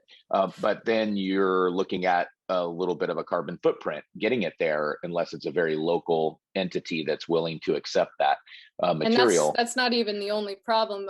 In addition to that, it's a matter of scale, right? So like for me, I had 2 little toilets. I took them to an industrial site being like, I wonder, but no, there's no way. These objects are enormous. They'll spit it out into a pile that it'll get completely lost. The contamination is too much. So you're either working, and this is the whole problem. This is the conundrum of my existence. It's like either you work on the industrial scale or you work on the desktop scale, and there's like really not much for in between. So I think there's a market there that for an object that's similar to the pound breaker, the stone crusher, but is like accessible to makers. Yeah, there is one actually, Keeley. They have Tell me about it. They have lab quality, what they call jaw crushers. And some of them are, I mean, the lab quality ones are pretty pricey. I've been pricing some out actually this semester. I mean, they can go up to like the price of a very nice sports car because they're all like lab oriented. But you can get, you can get kind of a dumbed down version for $600 to $1,000. That would be more of the like desktop model, but they do make them for like small scale industry that are about the size of like a Soldner mixer. Yeah. And that's the thing, right? Is that's why it's so perfect for shared ceramic spaces, because an artist like me who doesn't work with clay all the time, like I want to work with a recycled material when I am working with a clay material, but I can't, and I want something specific, although I adore the sort of industrial approach. And I think that's hypercritical, like the most critical. Like there are moments where you actually do want to just turn your grandma's teapot into a new plate, and so there needs to be a kind of communal shared like maker space type mentality when it comes to that kind of equipment, because you just can't have it for one person. It's too expensive unless you're like your own production line or something like that. And I think for your project, it's beautiful the way in which you went about doing it rather than increasing your carbon footprint. You were the source of that making, and I mean, you got some muscles in the long run. Like that's not so bad, right? Yeah, I also have like a spinal curvature, so it's like I wouldn't recommend it. It's yeah, but it's a good workout, I guess, in small sums. A couple of things that are on here, and I don't know if you have anything like this. Linda mentioned if you have any good resources for measuring carbon footprint, or if anybody does that's on the call, please put some sort of link in the chat for the viewers today. And then something else came through. Oh, how do other artists feel about you recycling their work? Yeah, so it's a very consensual and borderline collaborative process. I don't work with anybody who doesn't want to work with me, and that's a very, very conscious choice, because I think of care as a medium, and I really find it to be an intimate process. Having like massive swaths of fabric and turning it into industrial felt or these kinds of things. For me, the outcome, like this project is really weird. I think we can say that just looking at it on the outside. The results of this come from this like strange, tiny, careful amalgamation of like me getting this material, me knowing Francis, me taking the time, honoring the material, because I want to honor Frances, but also like using her as a jumping off point, but not using her work as a crutch, because it's my work, it's not her work. And so there's always a dialogue that happens too. Like I checked in with her at a certain point, like I'm going this way. And actually, because she's a strong personality, there was a point where she was like, don't go there, like that's too close to home, like go somewhere else. And she helped guide the project until a point where it's kind of like stands on its own and can walk and does its own thing. So it has to be very consensual for me and very, yeah, borderline collaborative. I feel like I'm collaborating with the material more than the previous artist, but without question that history is paramount to what the object becomes. Awesome. Thank you so much, Keeley, for being here and presenting this work, and happy Earth Day to you as well, as you said at the beginning. So we're going to move things on to Matthew Lim. So Matthew, if you want to start getting your screen sharing going, I'll go with your introduction, okay? Matthew Lim is a PhD candidate from the University of California, Santa Barbara, and an ACLS LUCE Foundation Dissertation Fellow in American Art. His research examines North American craft, land use, and the environmental implications of craft materialities. Today's presentation comes from his dissertation titled Living on the Edge, Craft and the Environment in the American West. Thanks so much for being here, Matthew. Yeah, no, thank you. Before I begin, because we're going to be talking about land use today, and just in general, I wanted to take a moment to acknowledge that this work that I'm going to be presenting to you today was written on the land of the original land of the Chumash people, who during Spanish colonization and later after the Americans arrived to California, endured genocide, but to this day still remain some of the most fiercest land protectors on the central coast of California. So I'm going to be talking today about orange and gold, citrus and mineral, as both colors and commodities. They have been hyper present in the history of California.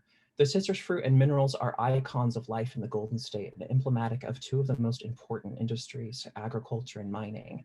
The visual and material acknowledgements of these industries is important to the aesthetic goals of the series of exhibitions known as California Design. In selling California's mythic identity, the connection between agriculture, mining, the land, and craft objects becomes a key visual trope organized within the catalog under the theme of Native Earth. In a staged exhibition catalog image from California Design 8 in 1962, held at the Pasadena Art Museum, oranges fill a pair of ceramic matte glaze urns by John Follis. Others roll across a daisy chain wallpaper designed by Gear Kavanaugh. Gold gilding covers the steel tubing of Wes Williams' Jack's stool and is the primary color of the wall hanging with flowers designed by the same artist. Oranges and gold with their troubled material histories become key arbiters of meaning. Here, both the color and the commodity become the star of the show. Brought to the region by the Roman Catholic mission fathers in the mid-19th century, the Valencia orange and its cultivation as part of the native landscape has naturalized orange to indigenous color, argues the catalog's text. The language of the text masks the colonial history of the orange fruit by attributing terms like native, naturalized, and indigenous to it.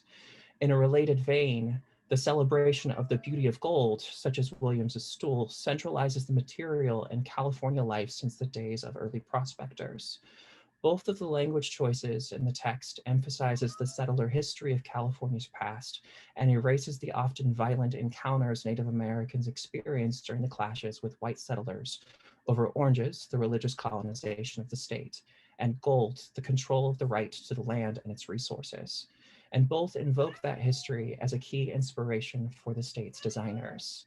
Eudora Moore, the exhibition's curator and the director of design for the Pasadena Art Museum, argues that these commodities are so central to California identity that the California designer therefore understandably employs them as a design tool. As a symbol, the orange is a key component of the California way of life.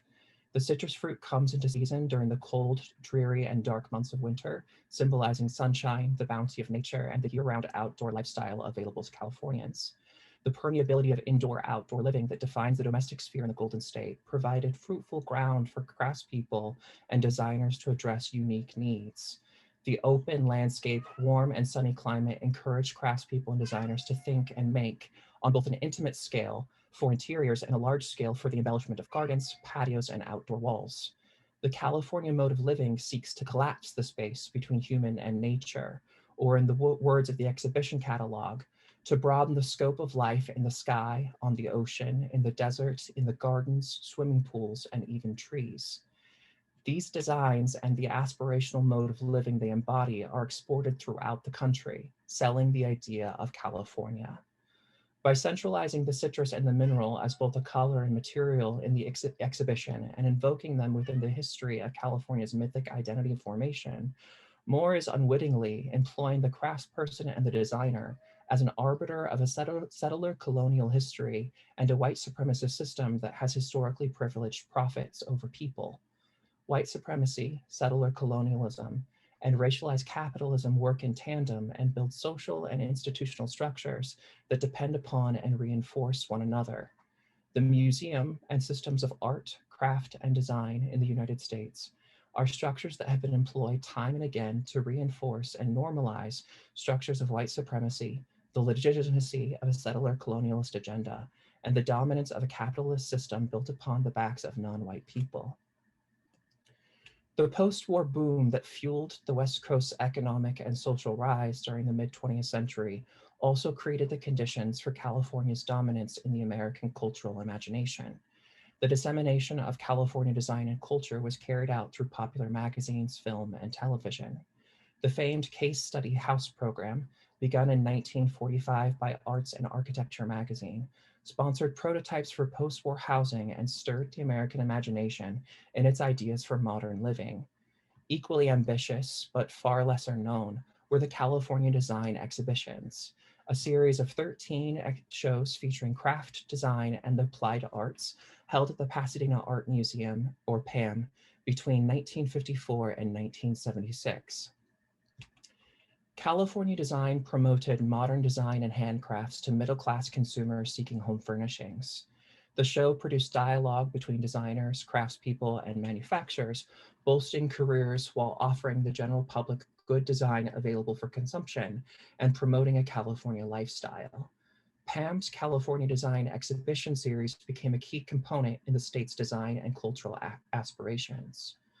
While the first 7 shows were produced annually each winter, beginning in 1962, the exhibition received a revamp to become a flashier triennial and was expanded due to the influence of PAM Museum trustee and former president of the board, Eudora Moore. Under Moore's leadership, extravagant all-color catalogs were produced for each triennial from 1962 through the last show in 1976. She commissioned the photographer Richard Gross to create the images for the series catalog.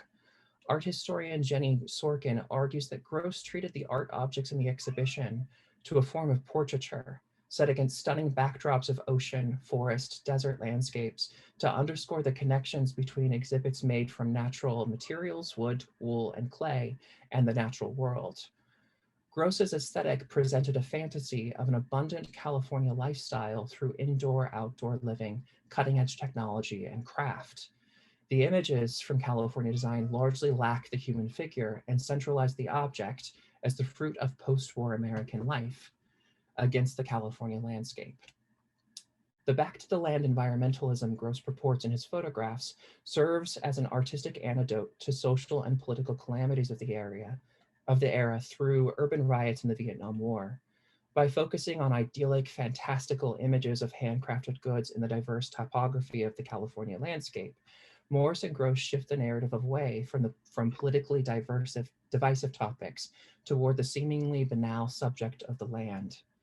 Yet Moore's approach to the land as a subject reveals a fractured layer of social tensions at the very root of Californian and American society, the displacement of Native Americans and the seizure of land by white settlers. To fully understand the choices Moore and Gross made through the exhibition's photography, it is necessary to return to the visual and material culture of oranges in California. Oranges are deeply embedded in the material and visual culture of California. Early advertisements for oranges and tourist images in the 19th and 20th centuries depict white female figures surrounded by lush vegetation and the bountiful orange harvest. These images of an Edenic landscape serve to promote California as a paradise-type garden ripe for the taking. The white woman, a symbolic figure of purity, Americanness, and the California dream. The historical use of the orange in California's material and visual culture to erase a Spanish past, promote whiteness, and celebrate American progress is well illustrated in this tourist brochure from the Los Angeles County Chamber of Commerce. An orange-clad white female figure waves to the audience, her arms overflowing with flowers and fruits. She stands against a decrepit, crumbling Spanish archway. Visible in the background through the arch is a gleaming white modern city, showing manufacturing and industry against snow-capped mountains. The white female figure signals to the viewer the bountiful nature available for cultivation. The gleaming white city in the background, the modernness of an Americanized California, distanced from its crumbling Spanish past. Adorning wooden crates and shipped to East Coast markets, the labels of California citrus growers sold health, dreams, and sunlight in a box. The meticulous lithographs produced by commercial studios in San Francisco and Los Angeles from the 1880s through the 1950s crafted a visual language that was synonymous with the prosperity and romanticism life in California offered. Green orchards, bountiful harvests, snow-capped mountains, the glittering waters of the Pacific, exotic palm trees, never-ending sunlight, beautiful women, regal Native Americans, and athletic men, and everywhere the orange. Orange, both as a fruit and a color, represented the good life available in California. However, the intrepid American consumer need not fret about living on the sunny shores of the Golden Coast if the advertisers were to be believed. The consumption of the state's oranges could transport you there. The visual culture of California orange production emphasizes the beauty and bounty of the land, the health of its product, and the naturalness or nativeness of the orange. After all, what would California be without oranges? A lithography from the Terabelle brand, produced by the Western Lithography Company in Los Angeles in 1952, shows an agricultural field, presumably a citrus grove, in a mountain valley with a bright, stylized sun rising over the mountain peak. The company's name, Terabella, meaning beautiful land, lends itself to the overall mystique of the image. The mountains, hills, and trees exhibit heavy line work within the lithograph, reminiscent of a German woodcut print.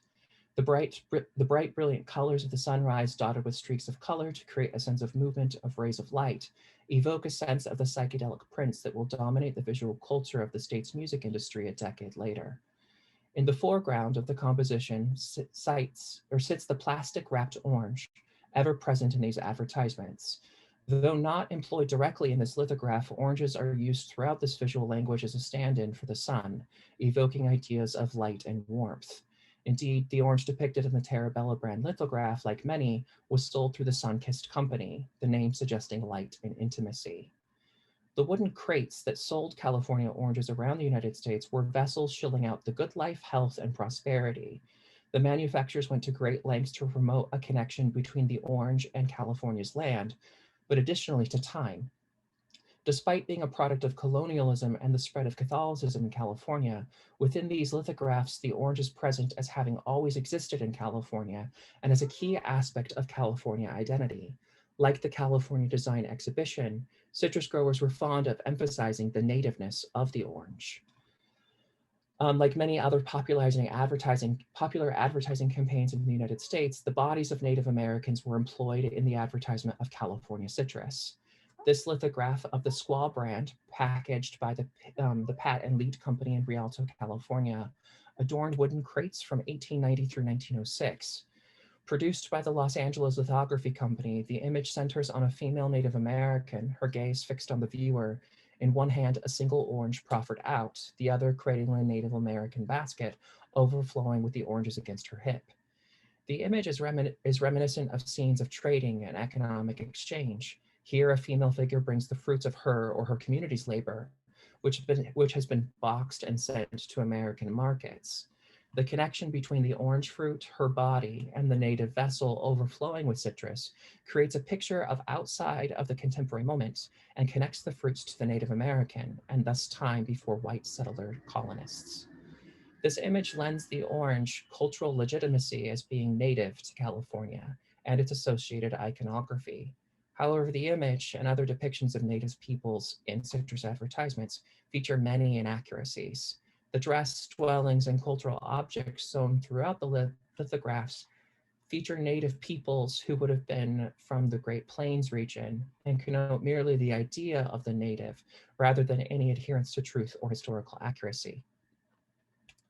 Clay objects were prominently featured in the exhibition under the larger themes stated in the catalog and wall text, Born of Native Earth, and are attributed as growing evidence of California's exceptional ceramics industry and innovative training through local institutions.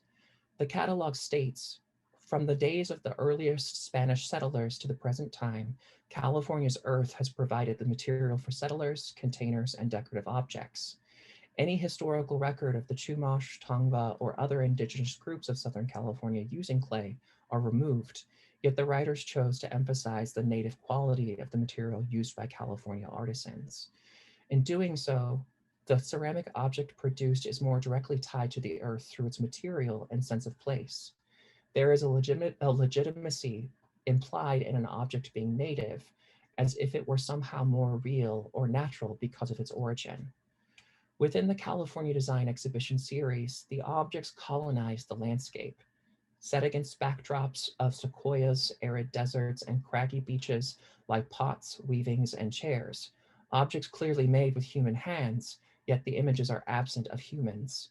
The pairing of object and landscape at times are connected through materiality and place. The biomorphic form of an abstract sculpture by Jun Kanenko emerges directly from the rocks and earth. Kanenko's looping form and dripping glaze is in sharp contrast to the weathered stones from which it rises. Approximately 3 feet in height, the scale of Kanenko's ceramic sculpture is lost among the rocks, as Gross, the photographer, has chosen tight framing with little reference to scale anywhere in the image. This growing, looping form, glazed with drips, stripes, and brushes of color, is both a contrast and continuation of the rocky ground. It is an evolution. The looping form grows out of the rocks, its material once a part of them, but through time, erosion, and human creativity and intervention, the clay form has emerged. Here, it is a taming of the land. Nature, in all of its wildness, has been harnessed through technology and heat to become something controlled. By displaying a Kanenko pot in your home, you own a piece of the land whence it came. It is a way of pushing and expanding the space controlled by man. And if the audience and consumers of the objects is any indication, that expansion and control of space, materials, and land is the domain of whiteness. The Pasadena Art Museum's decision to photograph exhibition objects in the open air of California's picturesque environment is a strange one. Not only are the objects exposed to the elements and risking damage or wear, the abandoning of traditional photographic representation of an object for museum display is radical, and in that it should be commended. This exhibition series reimagines what is possible for an object to visually communicate and imbue far removed from the white cube of a gallery or a wooden pedestal and vitrine. By placing the objects in nature, they appear more lived with, more utilitarian, more real. The images break down the barrier between viewer and object and the untouchable quality of the museum. They take the museum out into nature, and when seen in the context of the exhibition space, bring nature back into the museum. Many of the photographs in the exhibition series evoke the landscape series of photographs by ceramist and designer Edith Heath. Taken during the 1950s, Heath superimposed images of her ceramic vessels, plates, bowls, and cups onto the landscapes and urbanscapes of California. Yet in Heath's photographs, the objects often dwarf the landscape it is placed upon, or melds with the land so that the viewer cannot distinguish where the object ends and the land begins. The objects in Heath's photographs appear monumental in size, skewing the scale of the ceramic plate or cup to compete with the mountain ranges or the Golden Gate Bridge, the city of San Francisco, small in the background. Heath's photographs of the San Francisco Bay Area and the desert of Eastern California manipulate space between the object and the land. By superimposing the two images, yet clearly emphasizing the circularity and firm border of the plate, conceptions of space become blurred and ambiguous. In this untitled image of the Golden Gate Bridge, the monumental plate sits in the middle of the bay, the cutting through the center almost as if it were a ring. By merging the spaces between the object and the landscape, Heath nods to her overarching philosophy of the ceramic object being of the earth. Scale is crucial to understanding Edith Heath's photographs. The ceramic utilitarian object, typically small and designed for human use with the hands, has been rendered on a monumental scale, competing with the grandeur of some of the city's most iconic architectural landscapes, the Golden Gate Bridge, the Pan American Building, etc. By enlarging the scale to that of an architectural marvel, Heath disrupts the simplistic view of the ceramic object being an intimate domestic experience reserved for dinner tables and kitchens. In design, scale is typically determined by the human body and the functionality or purpose of the object. The ceramic cup and plate are functional objects intended as tools for human consumption of sustenance. It is something that is regularly touched, held, eaten off of, washed, displayed on tables. They are symbols of a domestic life. Heath's photographs take the symbols of domestic life and bring them outdoors. This collapsing of indoor-outdoor space is a hallmark of California design and culture. This collapse of the indoor-outdoor binary is also translated to the objects themselves. In Heath's designs, it is not only the act of using the object and filling its interior, an act that completes the object, but also the object's structure, form, and materials, and the outdoor aspects of its making. Heath's concerns for the environment and the ethical sourcing of clay and other needed materials is a crucial part of her larger philosophy. The relationship of California ceramics to the materials and the land they come from is complex and requires a re-examination of the state's settler colonial past. As ceramics as a discipline moves forward to confront the challenges presented by climate change, the global supply chain, and resource extraction, it is crucial to honor the land and make room for all its stakeholders. Thank you.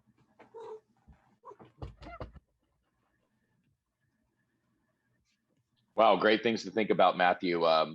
Being a native of California and seeing the images of the orange crates in your presentation, I mean, I've kind of grown up around that stuff, and there's such a large collector base of those old, crates themselves and lithographs and the orange advertisements. It's just I haven't seen, or I haven't even thought about that take that you present in your presentation about these images of natives not even being Californian natives, essentially, and so that was really interesting and very thought-provoking from my end. So thank you so much.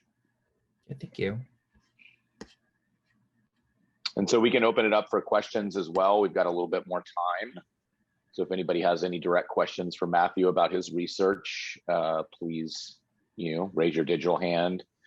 Raise your actual hand, wiggle. Keeley, yeah.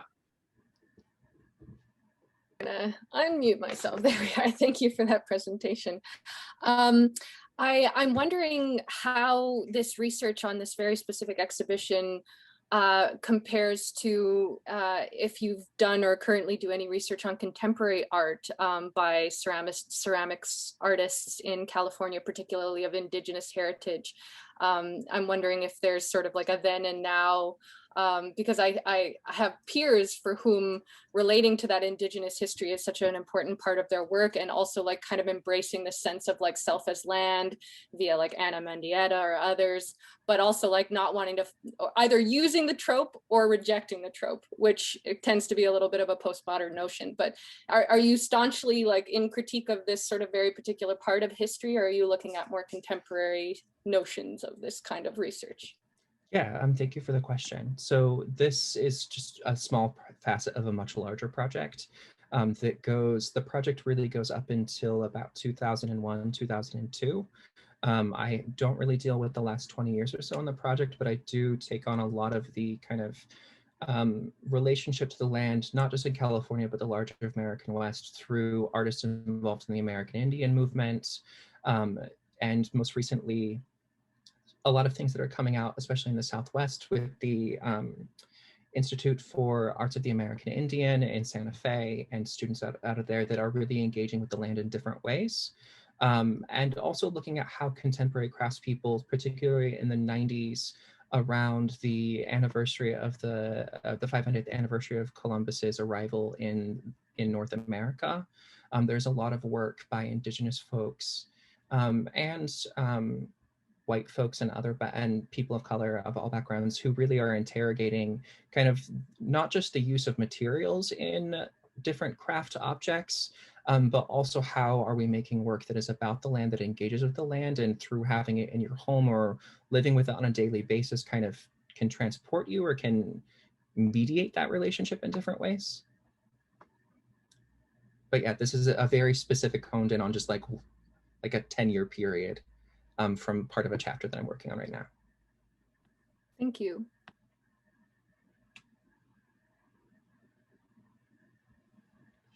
Matthew, you mentioned chapter. I know that this is part of your PhD research. Is this something that you're interested in putting into book form at some point in time? I mean, that's always the goal, right? I want to, partially because, well, a lot of reasons, but I think that there's, from a lot of the craft makers that I speak to and just craft historians, I think that there's a real need to engage North American craft history with its indigenous counterparts. That we tend to think art historically of these things being separate. Native North American art is usually taught separately and with Oceania and Africa. That it's kind of this holdover of a colonial's past and when museums were set up and just how it gets taught in the academy. But there's so much overlap and interplay between Native North American arts and what we think of as traditional American arts, that there's a lot of conversations going on that I think are really important, especially right now. And in thinking about how we approach the land, climate change, sustainability, I think there's a really big need for a project like this. Cool, thank you. Any other questions?